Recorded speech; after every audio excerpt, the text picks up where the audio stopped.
بسم الله الرحمن الرحيم. الحمد لله رب العالمين، والعاقبة للمتقين ولا عدوان إلا على الظالمين، وأشهد أن لا إله إلا الله وحده لا شريك له، وأشهد أن محمدا عبده ورسوله وصفيه وخليله. اللهم صل وسلم وبارك على محمد وعلى آله وصحبه وسلم تسليما كثيرا. أيها الأحبة، أن درسي وحكو سابسيسان يهي كن نافعا وفق مسلم كاهين النغضة قف واحتره وحاو قفو قبنيا waxay ku xidhnaan doontaa mas-uuliyaddiisa iyo inta uu awoodo. nabiga calayhi salaatu wasalaam baa wuxuu tilmaamayaa almu'minu ya'laf wa yu'laf walaa khayra fi man laa ya'laf walaa yu'laf wa khayru nnaasi anfacuhum linnaas. xadiidkaasi sheekh al-Albani xasan ku tilmaamay. wuxuu nabigu leeyahay calayhi salaatu wasalaam, qofka mu'minka ahi waa mid lagu soo hirto, yacni dadku ay ku soo talagalaan, ama waa mid dadka soo duma, soo dhoweeya, isna la soo dhoweeyo. dadka badh baa haddaad aragta laga weecdaa sharkiisa, dadka badhna waa lagu soo hirtaa meeshu joogo. qofka mu'minka ah nebigu wuxuu ku tilmaamaya calayhi salaatu wasalaam inuu yahay qofkaasi lagu soo hirto. waxaanu sheegay qofka dadka sharkiisa iyo dhibtiisa dadku ay uga cararaan inaanu khayr lahayn. dabeetana nebigu wuxuu leeyahy calayhi salaatu wasalaam, wa khayru nnaasi anfacuhum linnaas. dadka waxa u khayr badan ka u nafciga badan, ka u waxtar badan. dadka waxa u khayr badan ka u waxtar badan. nabiga calayhi salaatu wasalaam baa mar kale isagoo jooga waxaa la keenay, la sheegay nin dibqallooc qaniinay. markii dibqalloocu qaniinay ayaa nin yimo wuxuu yidhi ilaahay rasuulkiisiiyo annaga qoladayadu waxbaaba tufnaaye, dadkan dibqallooca wax lagu tufaanu naqaanaa ku akrinaaye, ma ku akhriyaa? bal soo bandhig buu yidhi, waxaanad akhridaan muxuu yahay? wixii buu sheegay. dabeetana wuxuu nabigu yidhi, ba'si kuma jiro tanaad sheegtay, man istataaca minkum an yanfaca akhaa falyafcal. ciddii awoodda walaalkii inuu wax taro ha yeela buu nabigu leeyahy calayhi salaatu wasalaam, ha taro. xadiidka saddexaad aan tilmaamaynaa wuxuu yahay, nabiga calayhi salaatu wasalaam nin baa u yimi oo wuxuu ku yidhi, yaa rasuula allahi, ayu nnaasi axabu ila allah وأي الأعمال أحب إلى الله. dadka yaa alla u jecel yahay, acmaashaase maxaa ilaahay u jecel yahay? nabigu calayhi salaatu wasalaam xadiidkan xasan ligayri uu sheekh al-Albani ku sheegayo, wuxuu nabigu yidhi, axabu nnaasi ila allahi anfacuhum linnaas. dadka ilaahay wuxuu ugu jecel yahay kuwa dadka ugu waxtar badan. acmaashana waxa loogu jecel yahay buu nabigu tilmaamay calayhi salaatu wasalaam, sururun tadkhiluha calaa muslim, qof muslima aad farxad geliso, ka farxisid, takshif canhu kurba, dhib haysato aad ka faydid, aw taqdi canhu daynan, ama dayn lagu leeyo aad ka bixisid, aw tatruda canhu juucan, ama gaajo aad ka quudisid. wala an amshiya maca akhin fii xaajatin أحب إلي من أن أعتكف في هذا المسجد شهرا. النبي عليه الصلاة والسلام إن قف مسلمة سئم باهديس أولجده راعه أيان كجعلها مساجد كي كان ومسجد المدينة إن بلكو اعتكافه وحن كدر بدا يا أبو النبي عليه الصلاة والسلام قف مسلمة باهديس إن جده. ومن كظم غيظه ولو شاء أن يمضيه أمضاه ملأ الله قلبه يوم القيامة رضا. qofka caradiisa qarsada isagoo awoodi kara inuu guto guto kaana ilaahay qalbigiisa maalinta qiyaame raalli ahaanshiyu ka buuxiya qofka walaalkii raaca ee xaajadiisa ilaa intuu uga gudayo raaca isagana maalinta qiyaame ee aanay bini aadamku sugmi karaynin baa ilaahay subxaana wa tacaala ummadiisa suga saddexdan xadiis aan akhriyay alfaadooda aan idiin sharxay waxay wadaagaanoo sheegayaan qofka muslimkii inuu qof waxtara noqdo waxay sheegayaan acmaasha alle u jecel yahay inay tahay dadka kuwa ilaahay ugu jecel yahay inuu yahay dadka ka ugu nafci badan nafcigaynu ka warramaynaa ama nafci adduunye ha noqdo ama nafci aakhira ha noqdo bini aadamka waxa ugu nafci badan ambiyadii rususha waayo ilaahay baa wuxuu soo dhibay waxay aadanaha ku badbaadin lahaayeen adduun iyo aakhiraba oo markastoo bini aadamku uu qalloocdo oo jidka saxdaa uu ka lumo waxaa la soo dirayay rasuul ama nebi kaasoo loogu talagalay dadka inuu saxo oo noloshooda adduunyo wixii ka qaldamay inuu u toosiyo noloshooda aakhira wixii ka qalloocdayna inuu u toosiyo idan nafciga qofka muslimkaa laga rabo inuu yeeshaa waa nafci adduunyo iyo nafci aakhiro wixii uu tari karaba nafci aakhira u weynoo ilaahay markuu dhaartay wuxuu yidhi walcasri إن الإنسان لفي خسر إلا الذين آمنوا وعملوا الصالحات وتواصوا بالحق وتواصوا بالصبر إلهي أنتو دارتي وحكون دارتي بني آدم كونوا خسائر كسوغي وحكا صور بعيد عن خسارينيني إن يتايدتك لغا هلا إيمان هي عمل صالحة هي حق وإسفران هي وحي نب حقا كسوغا دفريتان كيسا ويكو صبران عدة عين كاسة ميسا وعدة خسارها كبدبادي إذا ضدك وحوانفع بدن له خسارها الله هو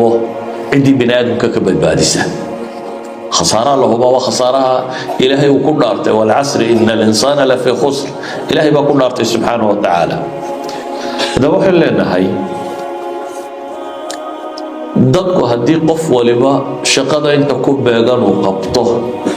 noloshu waa wax fudud oo la habayn karo haddii dadka inta ugu badan inta iska fadhiistaan dad gaara la yidhaahdo waxa qabtaan ummadaasi ma horumarto مثلا النبي محمد markuu joogay calayhi salaatu wasalaam saxaabu diin u sheegay miyay iska fadhiyeen oo yidhaahdeen dee nebi baa meesha jooga maya iyana way sii sheegayeen sidaa ogeed bay dhammaantood shaqo hayeen dhammaantood shaqaday qabteen مثلا أبي بكر عشرة المبشرين رجوا وين ركم إذا واحد كاني أبي بكر بس إسلامي ونبقى كان عليه الصلاة والسلام نبقى نوصيه مري صحابة النوم ولا بالشقادة أنتوا قرنا يجي مقطع من دجال كقيب قاله من هجامية دجال نور من أول كتبت حديث كواركتين عن خالد بن وليد سمى ميدان مغل حكوا عن بحر خالد حديث ورينا ما يبغى شيء عن خالد رضي الله عنه ولا ليه لقى ما يبين دركته هدنا عند المسلمين ورجل معروفة عند المسلمين ده تاريخنا ما أنت بني آدم ككلية استراتيجية عساكرت خطة كيسيبا لغولي وحكم ده وحي ومدة وقبن كريه وغبطه كوي علم قبرتي وحي ومدة وقبن كريه بقبته كوي تلقرني وحي ومدة مركا قف ولما مركا وكنت تلقلين وحقبته ويقول ليسته حديثه مثلا دين تفافين هذا تلهدان او هبل او هبل ما مسؤول كأدي دين ضدك انت كالنا ويسو جيان دين فافي ما يسو او هبل انتو قاريه ضدك مسلمين تسوي اسلاميه markuu 3 cashe nabiga la joogaanba baxay dabeetana soo qabaa'il dhan wado soo islaamiyo keenay dadka sayimka jooga 40 sanaad muslim ahayd waligaana qof maad keenin 40 sanaad muslim ahayd way adigu in xilkuba ku saaray baa rumaysnay nabigu calayhi salaatu wasalaam markaa wuxuu ku tilmaamaya dadka waxa u khayr badan dadka u nafciga badan leh u waxtarsan waxtarkaasi wax kasta oo bini aadamka la taraa waa waxtar, xataa xayawaanka waxa la taro, xataa xayawaanka xadiista waa ku aragteen qof dumaroo la yidhi ay waraabisay baa ilaahay ugu dambi dhaaf, bay waxtartay, dabeetana appreciation waa la qiray waxtarkeedii, fashakara allahu lahaa baa layidhi, ilaahay baa uga mahadnaqay eygay waraabisay. nebi yuusuf baan qisadiisa markaa dhowr shay ka tilmaamaya maadaama waqtigu kuwa kooban yihi. nebi yuusuf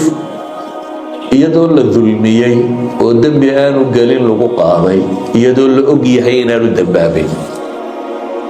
uma badaa lahum min bacd, ilaahay wuxuu tilmaamayaa markay u caddaatay inaanu waxba samaynin bay xukumeen, way xabsiga dhigeen. muu odhanin nimanka ay xidhay waa gaalo, xabsigoodii baan ku jiraa, nimanka wax damboona maraya laga dhexeeya ma jiraan. إلهي وحليه سبحانه وتعالى ودخل معه السجن فتيان قال أحدهما إني أراني أعصر خمرا وقال الآخر إني أراني أحمل فوق رأسي خبزا تأكل الطير منه نبئنا بتأويله إنا نراك من المحسنين. لبويلو كم إذا دتك حبسي غلق علي أيا أيمي ريا أي كسر رياضين بيلي النوفصل. riyada waa la fasira, waa cilmi la barto, waana dhici kartaa riyadu sidii aad ugu riyootay practically inay iyadiiba noqoto aan ta'wiil u baahnayn, waa dhici kartaa inay mid ta'wiil u baahan tahay, waa dhici kartaa in shaydaan iyo naftu kugu cayaareen oo waxaad ku riyootay baanay wax qiimo la ahayn. si kastaba ha ahaatee nebi yuusuf riyay u keeneen, riyadaa noo fasir bay yidhaahdeen, maxay raaciyeen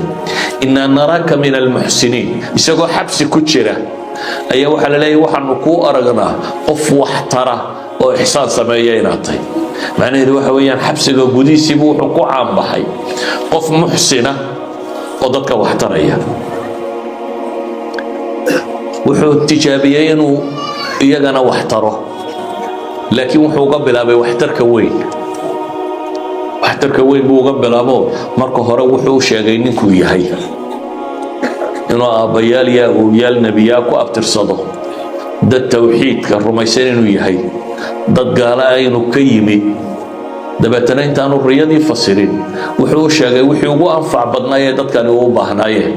yaa saaxibay sijn aarbaabun mutafariquuna khayruna min illaahi lwaaxid,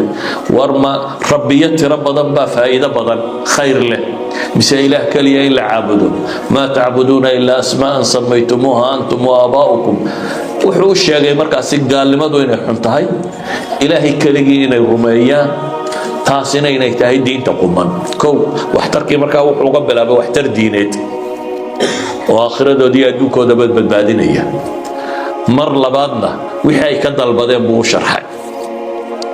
kii yidhi khamri baan walaaqayayna oo wuxuu ku yidhi waad bixi doontaa, adigu khamrigaasaad walaaqi doontaa, boqorkaad u shaqayn doontaa.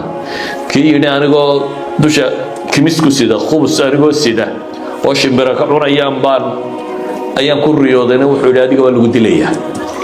dabeetana waa lagu salbinayaa, saasaad ku dhimanaysaa. idan labada nin nebi yuusuf wixii ay rabeen wuu u sheegay, wuxuu kaloo ugu daray wax uga anfac badan waxay rabeen oo ah inay salaamaan. nebi yuusuf mar labaad iyo mar saddexaad baan ku noqonaynaa qisadiisa, waayo waa meelun baan rabaa inaan taataabto. waxa u yimi walaaladii oo kuwii godka ku riday ahaa, muu odhanin haddaanana fursad haystaaye haweenanana god kale ku ridaa. isagoo yar bay qaadeen, god bay ku rideen, waa kaga tageen. dabeetana wixii iyo mashkilada uu soo maray dayaga u sabab ahaa. godkii baa laga qaatay, sidii xoolaha la kala iibsaday, nin boqora baa iibsaday, gurigii boqortooyadu ku noolaa, islaantii guriga joogtay baa hunguraysay, waa diiday, kufsi oo istidhi, wuu cararay, waa marada ka daldallaacisay, albaabkaa lagula kulmay. dabeetana isagiiba haddana la xidhan, iyadoo laga markhaati kacay inaan isagu waxba dhibin ayaa isagii la xidhay. kuwii waxaasoo dhiba u sababoo baahan baa u yimi. maxay leeyihin قالوا يا أيها العزيز إن له أبا شيخا كبيرا فخذ أحدنا مكانه إنا نراك من المحسنين. way u yimaadeen raashin buu siiyey haddana lacagtii ay siteenna wuu ugu daray waa soo noqdeen akhiiran markii uu walaalkood kala hadhay yaraa ayay waxay leeyihiin ninkaagan talada hayaa wiilkan yaree aabbo da'a buu leeyahy ee midkaayo ku bedel innaa naraaka min almuxsiniin erayga baan u jeedaa markaa eraygii labadii ninee xabsiga la galay ay ku yidhaahdeen ayuu ku leeyihiin yuusuf walaaladii waxay leeyihiin innaa naraaka waxaanu kuu aragnaa min almuxsiniin kuwa samafala inaad ka mid tahay dee waa ninkii ay godka ku rideen oo haddana weliba mar dambana waa ku been abuurteen oo markuu wiilka ka reebay waxay idhahdeen in yasriq faqad saraqa akhun lahu min qabl isagoo madaxweynaha boqor oo meesha taagan bay waxay leeyihiin in yasriq hadduu yakani waxaday mid ka horreeyay walaalo alla ahaa baa jiro tuuga waa isagan hor taagan ay leeyihiin mid hore tuuga baa jiray waxaasoo dhan umuu qabanin ee waxbuu tarayay saa ogeed baa walaaladii dhibta u geystay waxay leeyihiin innaa naraaka min almuxsiniin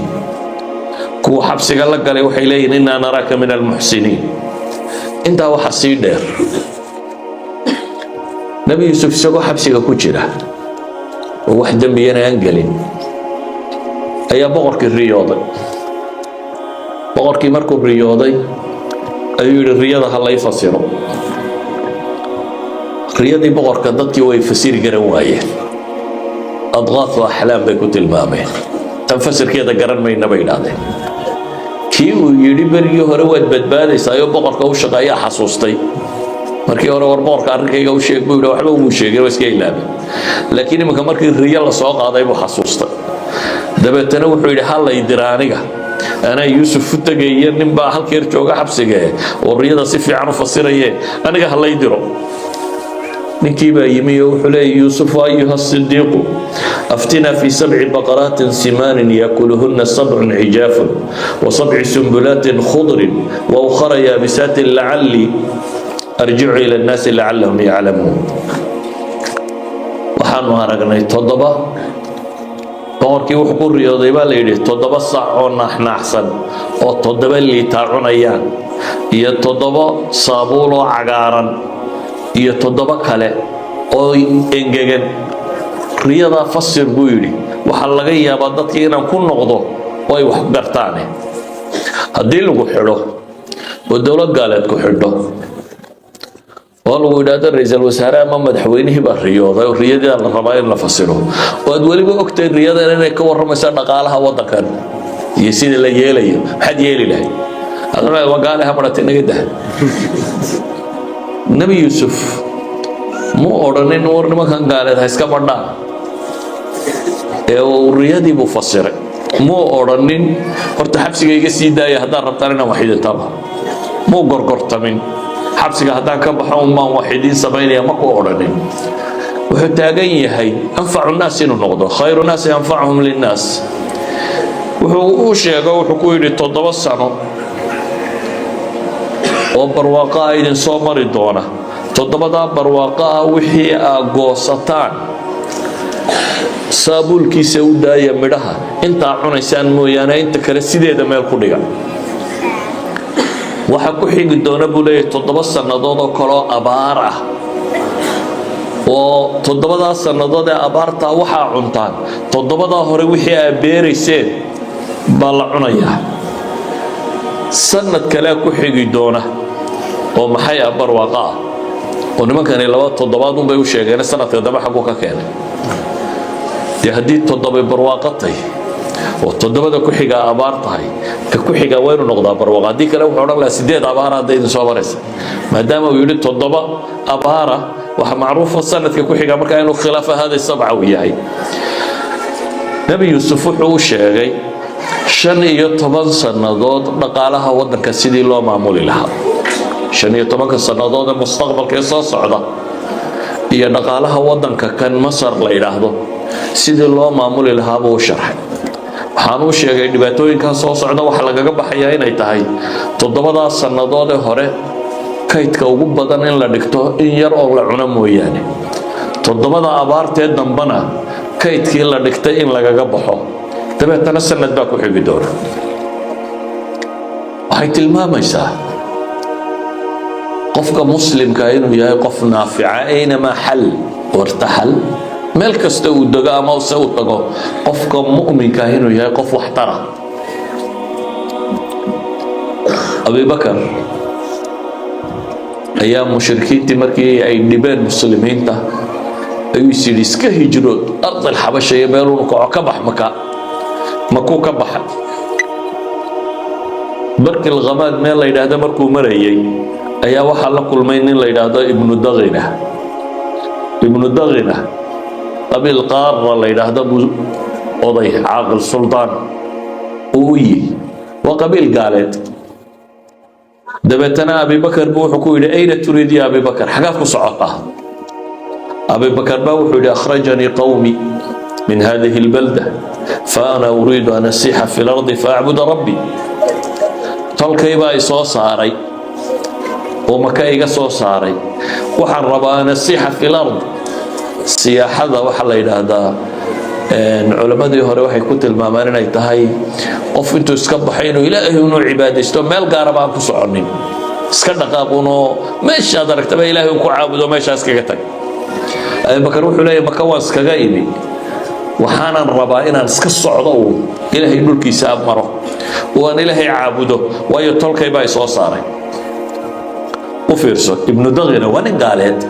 oo oday qabiil gaaleed ka taliya ah wuxuu ku yidhi ina miluk laa yakhruj walaa yukhraj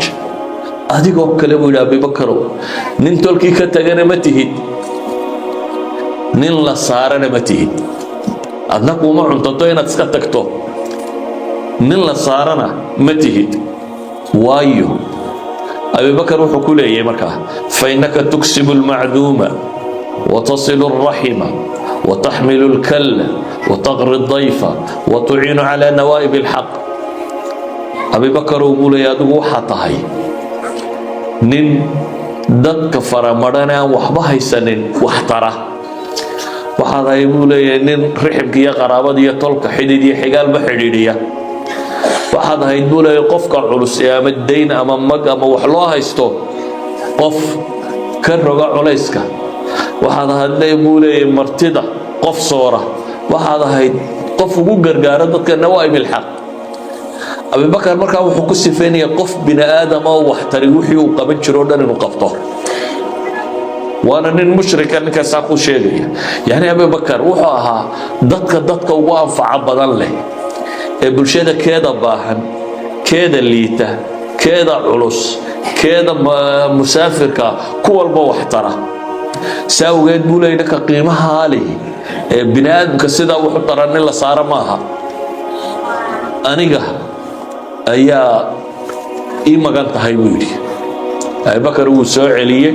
makuu keenay isagoo inamadiisiina wata quraysh buu isugu yeedhay wuxuu yidhi qurayshay dhegaysta abubakar waa magantay cidda abubakar taabataanay u taabatay carabtuna magantooda aad bay isugu ixtiraami jireen waliba markuu ninku yahay nin odayo reer ka taliya abubakar siibuu maka ku yimi inkastoo markuu waqti joogay gurigiisa hortiisu masaajid yar ka samaystay nin markuu tukado aad u ilmeeya buu ahaa dabeetana quraysh baa ka ashtakoto waxay yidhaahdeen intay ninkii u tageen abubakar dumarka iyo carruurta iyo dadka buu naga fitnaynaya halkaas buu maanta dhan ku ooyaya quraan akhrinaya dee dadku ninkan weynee ooyaya waa raacayaane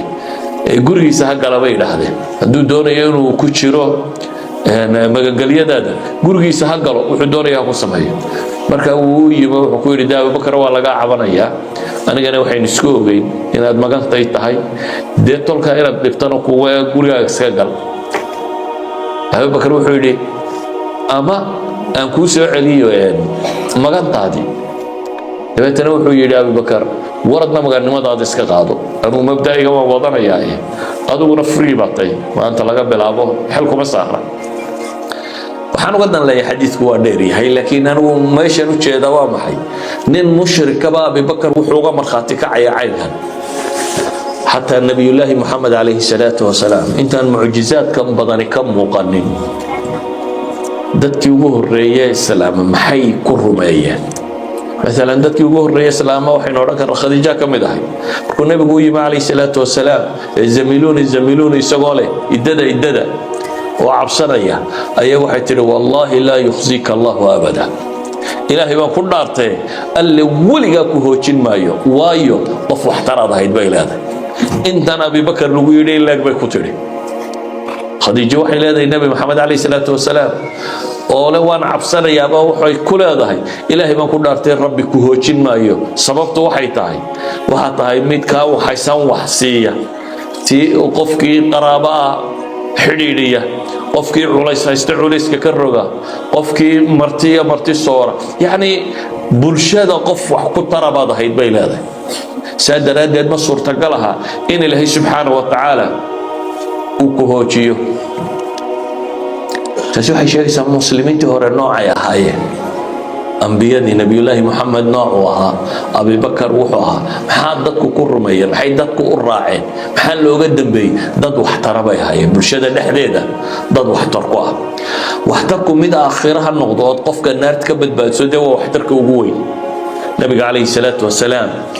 dadkii u shaqeeyey waxaa ka mid ahaa wiil yaroo yahuudiya wuxuu ka mid ahaa shaqaalihii nabiga calayhi salaatu wasalaam dabeetana wuu xanuunsaday waxaa loo soo sheegay nabiga wiilkii inuu buko oo guriga aabihii jiifo dabeetana nabigu calayhi salaatu wasalaam wuu soo baxay wiilkiibuu soo booqday dabeetana wiilkiibuu la hadlay intuu madaxiisa fadhiistay buu wuxuu ku yidhi warayaa wiilow asli warska islaam wiilkii baa aabbihii eegay markaa aabbihii baa wuxuu ku yidhi markaa atic abalqaasim sala allahu calayhi wasalam yeel waxa uu kuu sheegaya abalqaasim waa nabiga calayhi salaatu wasalaam kunyadiisa dabeetana wiilkii baa islaamay markaasuu nabigu wuxuu leeyahy alxamdu lilaahi aladii anqadahu min annaar waxaan mahad u celinayaa allihii ka badbaadiyey wiilka ka naarta ka badbaadiyey aanu gaalnimo ku dhimanin yani nabi maxamed calayhi salaatu wasalaam wuxuu gurigiisii uga yimi ee uu gurigaa yahuudiga u tegey ilmaha yare xanuunsanaya ama wiilka xanuunsanaya inuu naar ka badbaadiyo aanu ku dhimanin gaalnimada inaanu ku dhimanin waxaa leenahay dadka in wax la taro oo weliba dadku waxtar waxay ugu baahi badan yihiin markay baahan yihiin ama aakhiradooda ha noqoto ama adduunkooda ha noqotee islaamnimada macnaheedu waxa weeyaan waa qof bini aadamkao dhan nicmada la jeceliyo wanaag iyo khayrka waxaa dhacay ilaahay wuxuu qur-aanka kaga warramaya qiso suuratu yaasiin qisada ku jirta mu'minu suuratu yaasiin nin ayaa ilaahay ka warramay ninkaa ilaahay magaciisa inooma sheegin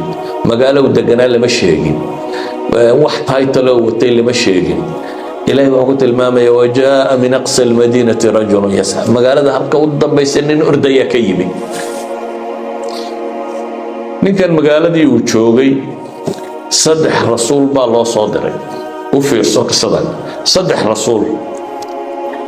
rasuul baa la soo diray 2 la soo diray 3 baa lagu wixiiba waa beeniyeen adigu haddaad joogto magaalo 3 rasuul loo soo diray oo 3daba la beeniyey maxaad yeeli lahayd inta ugu badan waxa dhaw nimanka rasuusha diidaaniga aqbalaya soo ay kaan ma tirahdeen yani mas'uuliyad ma saarteen maadaama 3 rasuul ba la diiday waxaa de meesha 3 rasuul la diiday mashaqa ka banaan laakiin ninkan ilaahay quraanka la akhrinaya ila qiyaam saaca qisadiisa waxa loogu qoray waa qof isku dayay inuu mas'uuliyad qaado dadka anfaco isma odhanin 3 rasuul ba meesha joogay wuxuu gartay in isagana xil saaran yahay ugu yaraan inuu dadka ku yiraahdo war hooyo nimanka raaca sababta ku raacisana waan idin sheegaya wuxuu leeyahay qow ittabi'u al-mursaliin wa rususha raaca bulay oo waa maxay sababtu ittabi'u man la yasalukum ajran wa hum muhtadun laba sababood baa raaca bulay nimanka waxba idin kama rabaan marka hore bini aadamka hadii goor haduu isiraado ninkan ay dhaqaalo kugu doonaya iyo kursi kugu doonaya iyo waxba adiga ka doonaya hadaa isiraado waxa laga yaabaa inaad hore u raacin oo talaad kan dantiisu wata marka wuxuu leeyahay war rusushu marka hore waxba idin kama rabto waa marka labaadna muxuu ku tilmaamay وهم مهتدون وهنسين الراعة الصدى ما شرحيه لكن وحاول قد لا ينتظم به ninkii dadkii wuxuu leeyahay rususha raaca oo tawxiidkiisa uu qartay wuxuu leeyahay anuu nimankaasi xaq bay sheegayaan waan raacay qisada ka muuqata waa la dilay ninkii waa la dilay ilaahay baa ka warramaya markuu dhintay siduu u fakarayay markuu dhintay aakhira qabtay siduu u fakarayay baa ilaahay loo sheegaya muxuu ka fakaraya qiila adkhulil janna baa ilaahay leeyahay waxa la yidhi war jannada gal قال يا ليت قومي يعلمون بما غفر لي ربي وجعلني من المكرمين تلكي ولي وناك بول الراد عينيا وحلي الله جعلان لهاي إني تلكي أقادان وحن معي لهي سياسة دمي ونافي إينها إسلاماني وحو ولي خير لا جعلي كوي سودي لي مو أورنين أدي قد يلقوا دي لم حدا الله إلا ونار تكوا كوفا سماها يعني عقله بني آدم كنت بدنا أرسو بكفكرة وكوي واحد كوسة ما يادونا آخر ودر لكن يقول للدلي وقرد الرجل الدلي وصدح رسول بينيين وهو يري حق هيدا قرد الرجل الدلي هدرا أيها هدرا وحو كفكرية ورنمنكي يا وانا قال هلاي وشيغا يقول الرعاني marka waxay tilmaamaysaa qofka mu'minka inuu yahay dadka qof khayrka la jecel dadka qof raba inay wanaaga qaataan khayrka la jecel haddaba qof kasta muslima xilka saarani wuxuu yahay inaad noqoto qof bini aadamka khayrka u horseeda hadduu yahay mid adduunyo iyo hadduu yahay mid aakhiraba dunida dadku waxay ku islaaxi lahaa say nabad u heli lahaayeen kuwada ducafada saa loogu gargaari lahaa kuwada jaahilkaasaa wax loo bari lahaa kuwada aqoon-yahankaasaa loo tilmaami lahaa ummaddu markuu qof waliba xilka isa saaro oo uu contribute kareeyo wanaaga ayay ummad jirta noqotaa ummadda marka qof waliba uu iska dhiga cadam ilmas-uuliya inaan isaga waxba saarayn qolo kalena laga sugay inay wax hagaajiyaan way jabtaa waana soomaalidu say hadda u badatay dad maqan oo inaan garanayn meel ay ku maqan yihiin baynu sugaynaa waddankeennii iyo dalkeennii iyo dadkeennii baynay hagaajiyaan innaguna waxaynu rumaysanay qof waliba inaan isaga mas-uuliyadii saarayn ilaahayna wuxuu inoo tilmaamaya qur-aanka ninkaa saddexda rasuul iyadoo la diiday rumaysanin mas-uuliyad saaranta xil isa saaray weliba meesha lagu diiday aan joogin ee ka yimi min aqsa almadiina magaalada halka ugu dambaysa sifadu ku yimi haddana ahayd qof mas-uuliyadda xambaarsan oo degdegaya ilaahay wax calaamadan uma yahay rajul wala tankiiri rajulun baa lagu tilmaamay oo yasca nin ordayo unbuu ahaa waxaynu u baahanay markaa ayuha alaxiba dad wax tara inaynu noqono nabiguna calayhi salaatu wasalaam wuxuu tilmaamayaa daa inaad wax practical oo ummadda u qabatee haddaad tilmaamto uun ninbaa nebiga u yimi sheeganaya dhib wuxuu raacana inuu u baahan yahay dabeetana riwaayaadka qaarkoodna nebigaa yidhi bay le riwaayaadka qaarkoodna nin kalaa yidhi mahma takuun ninbaa wuxuu leeyahy war hebel u tag waa laga yaabaa inaad isaga wax ka hesho nebigu waxba ma haya markaa calayhi salaatu wasalaam wuxuu tilmaamaya ninkan inaanu waxba tari karaynin laakiin mu odhanin waxba ku tari kari maayo iska tag ee waxaa la yidhi bal hebel u tag waxaa laga yaabaa inaad ka hesho waxaad rabtay hebelkii buu u tegey dabeetana dantiisii buu ninkii kale u fuliyey markaasaa nebiga loo sheegay nebigu wuxuu yidhi man dalla calaa khayrin falahu mithlu ajri faacili xadiidkii muslim man dalla calaa khayrin qofka dadka khayr u tilmaama ninkan waxaa loo tilmaamay waxbuu ku weydiisto waxaad tidhi waxba ma hayo laakiin waxaad ugu dartay war bal hebel sii mar waa laga yaabaa inaad ninkaa ka heli karto mujarad waad tilmaamtay aduu waxba maad bixinin tilmaamtaasi haddii ay guul keento nebigu wuxuu leeyahy man dalla calaa khayrin wanaag ciddii dadka u tilmaamta falahu mithlu ajri faacili kii sameeyey baa lamidti oo kii sameeyeyna ajarkiisii uu leeyahy adiguna ajar u dhigma kaa sameeyey ajarkiisii baad leedahay idan ama nafci adduun ha noqdo ama nafci aakhira ha noqdo qofka mu'minkii waa inuu naafic noqdaa waa inaad marka hore ka fakaraysaa dadka sidaad wax u tari lahayd cali ibn abi aalib ayuu nebigu ciidan u dhiibay. dagaal baa la galay Khaybar meesha la yiraahdo.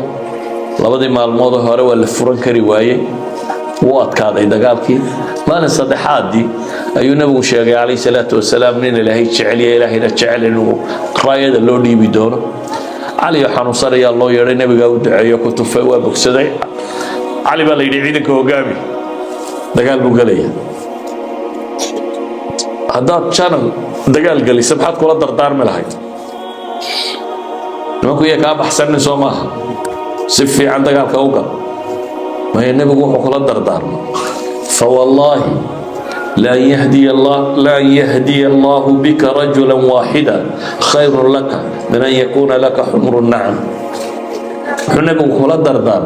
إلهي باكو دارته mid quro ka mid gaalada in ilaahay ku soo hanuuniyo ayaa kaaga khayr badan galabkiisa asaas. يعني إنا ودك فرطان وغنيمة يحول بدن هشام وأتنادا قالدينا والله حولنا وكسوه الله وحكى فائدة بدن بنبولي مد كم يدين الدين تقاطع. مركا أصل كقفك مؤمن حتى هدو جواب دجال شو دق الله ما هدف كيسو. هدف كيسو دق حولك هل ماها هدف كيسو وضدين تانين يفافتو. هدف كيسو وإنه دق النار كبد باديو. قف جبري هدو كاسور بحما حتى لا qof dab ku dhago olanaya haduu ka soo horbaxo. wax kale kama fakarteen ko waxaad ka fakar lahayd maxay inaad bakhtiiso ma isooran lahayd wararta kulay waa ka gubanay oo sii socdaayo jeebo ka baadhan balin wax ku sii jiraan ka gaarsii saacad iyo wax ka fur. yani mentality qofka muslimkii dhaqaalaha maaha dadkan inaad xoolo ka hesho maaha. mentality qofka muslimkii maaha dadku inay dhintaan. mentality qofka muslimka wax weeyaan dadku inay diinta gaadho, inay dadku badbaadaan, adduunkoodana badbaadaan, aakhiradoodana badbaadaan. sidaa awgeed buu nebigu wuxuu leeyahay qof quro ku hanuuna kaaga khayr badan inaad gaal cascas hesho. baalana markaa nebigu calayhi salaatu wasalaam mar hadduu ku tilmaamay axabu nnaasi ila allahi anfacuhum linnaas ama khayru nnaasi anfacuhum linnaas, dadka waxa alle ugu jecel yahay ka dadka ugu waxtar badan, ama uu tilmaamay dadka waxa ugu khayr badan ka dadka maxay ugu nafciga badan leh. ama nabigu calayhi salaatu wasalaam waxa uu tilmaamaya maalan ina allaha wa malaa'ikatahu wa ahla as-samawati وأهل السماوات والأرض حتى النمل في جحرها وحتى الحوت ليصلون على معلم الناس الخير. إلهي سبحانه وتعالى يا ملائكتيس يا السماء واحد دقن يدولك واحد دقن حتى قرآن جدا قدك كتشرته أما كلونك بدك كتشره وحي كصلينا إياه. يعني إلهينا أن حريستي سوسينا إياه مخلوقاتنا إلهي بي وحي ويدين يا محي إلهي يردب قوة دافع ونحرسه على معلم الناس الخير. قفك ضدك خير كبره. أيها الأحبة صلاة بلاد ما يبان فيها سو كوبينا وحين كوبينا نرشا وين contribution كويالته نرشا وين قف واحترم نقطة نرشا ما هي قف ديرادا نقطة oo wuxuu cunayo wuxuu xogsado tiisa ka fakarayna noqoto maaha. qofka muslimka dhaqanka lagu yaqaan markaa waa maxay? waa qof waxtara oo waxtarkiisu sida ambiyada Ilaahay uu ka waramayo ilaa iyo gaalada ay gaadhayaan. inaga muslimkii baa baynu ficilada maxaynu ka anfacnaa? muslim oo dhanka kaalaya intii kula dhulka ahayd ama kula dadka ahayd ama kula jaarka ahayd ama kula deganay ayana ficil gaadhay. إلهي وحن كبر يا سبحانه وتعالى إنه دينتنا إلى فهم سيو إن جاي أنا كوي قمنا هذا ذكر قمنا أنت ويا كوا واحترس إذا النبي الشريعة عليه الصلاة والسلام إن ربنا جاي وصلى الله على محمد وعلى آله وصحبه وسلم والحمد لله.